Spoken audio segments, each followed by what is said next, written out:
You're grinding every day. Long hours, no backup, no accountability. That ends now.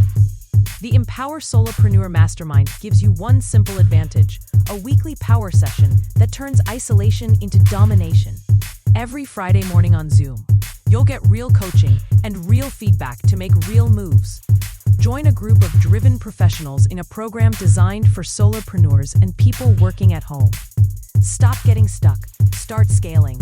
Seats are limited. Lock in yours today at modernobserver.com/empower-mastermind.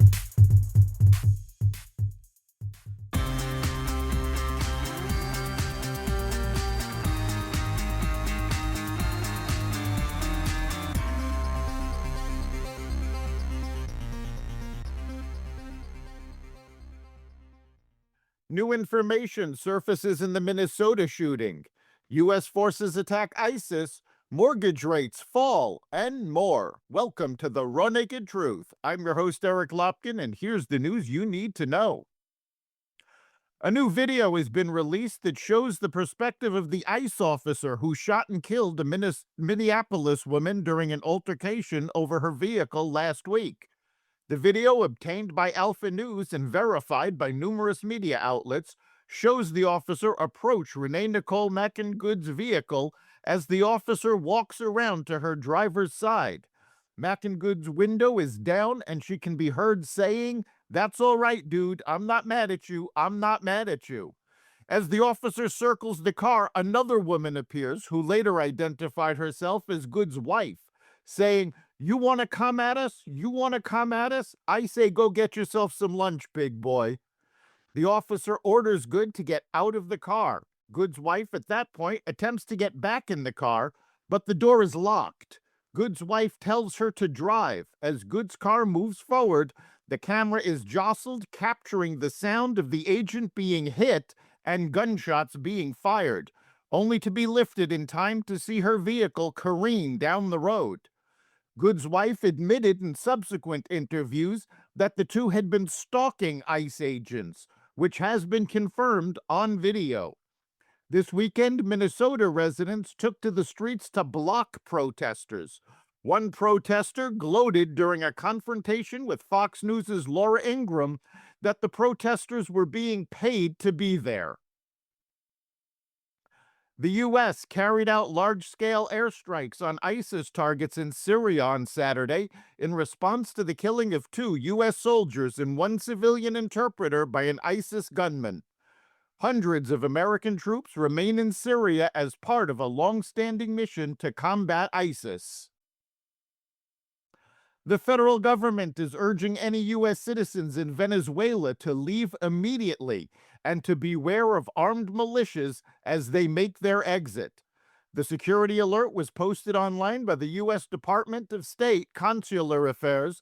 Venezuela has a level 4 travel advisory, meaning do not travel there because of severe risks to Americans, including wrongful detention, torture in detention, terrorism, kidnapping, arbitrary enforcement of local laws, crime, civil unrest, and poor health infrastructure, officials said. U.S. prosecutors are investigating Federal Reserve Chair Jerome Powell over his testimony last year regarding the central bank's renovation project. Powell said the Justice Department had sent grand jury subpoenas in a statement on Sunday night. This is about whether the Fed will be able to continue to set interest rates based on evidence and economic conditions, or whether instead monetary policy will be directed by political pressure or intimidation, said Powell.